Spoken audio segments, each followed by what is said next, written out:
This isn't an album review, so if you're here for that, I don't give scores, but I guarantee you that I can recognise when there's something special in an album, a project, a song. And there's nothing more that I want than to share the music with all of you so that you can hopefully find the same enjoyment in the music as I do. My name is Mink and this is Pocket Talk, and I'm currently on 42 subscribers, so if you're a fan of hip hop, maybe watch to the end, and if you're enjoying the content, hit that sub button, because I'm going to blow up soon. Alchemist says that when one artist works with one producer, it's like a cheat code. I disagree with him. Not everybody can click like that. You can't force things. But I think there's something very special that happens when one artist and one producer forget about all expectations, all things in the past, all things in the future, and they just focus on the present. That's where the magic happens. That's where both the artist and the producer can be both as vulnerable as they want to be, but also as creative as they want to be.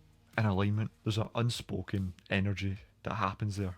Something deeper than words can go. Something primal, some flow state. And to me, I can barely think of few albums that have came out this decade which reached this level of brittle, unfiltered, vulnerable side from both the artist and the producer than Alfredo by Freddie Gibbs and Madlib. This album is 35 minutes in runtime, but when you listen to it from front to back, it feels no longer than 25 minutes. And that is a compliment, by the way. The production on this album is luxurious at times, it is warm. It is very rare that you find a modern project that sounds this warm, but also at the same time sounds this cold. This video is just a short piece on this album. On the back half of this album, Freddie gets so vulnerable on the back half of this album, especially on the track Skinny Shug. We've never seen Freddie Gibbs be that vulnerable. Uncle Al gave Gibbs the foundation, and with that energy, he opens up about real things that have happened in his real life, with highs and lows that could be in a movie like Godfather, as shown by the influence on the cover of the album. But real life can be more grim than fiction sometimes, and this track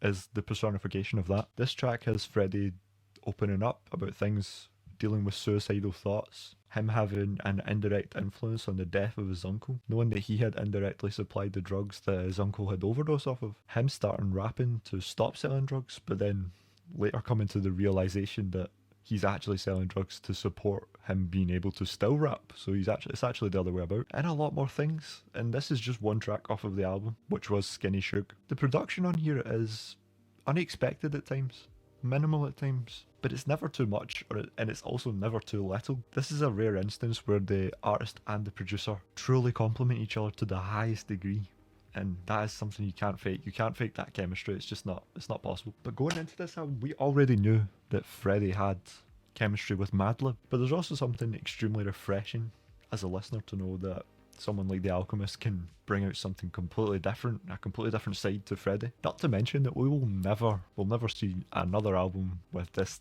set of features again, with the collaborations between Freddie and Benny the Butcher, who's also on another track of this album, on the track Frank Lucas.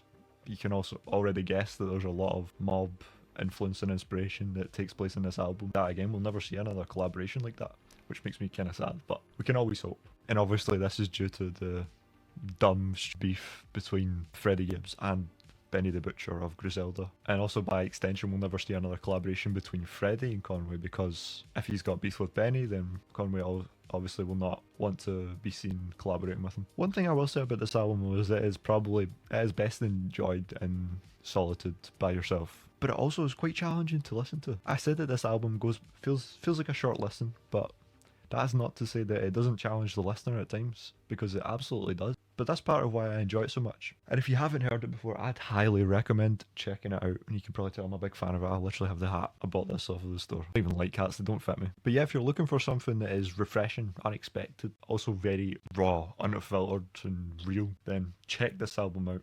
Alfredo by The Alchemist and Freddie Gibbs.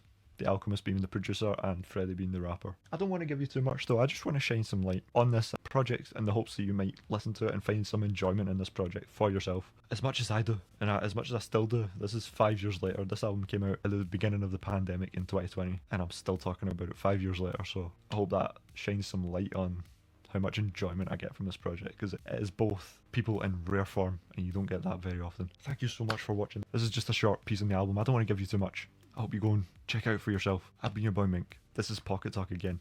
I'm currently on 42 subscribers and I'm trying to make it in this game of YouTube. So if you enjoyed this video, please go ahead, hit that sub button. I'm trying to make it to 100 subs as soon as possible. Go and check out my other videos. So much love, so much passion. See you after.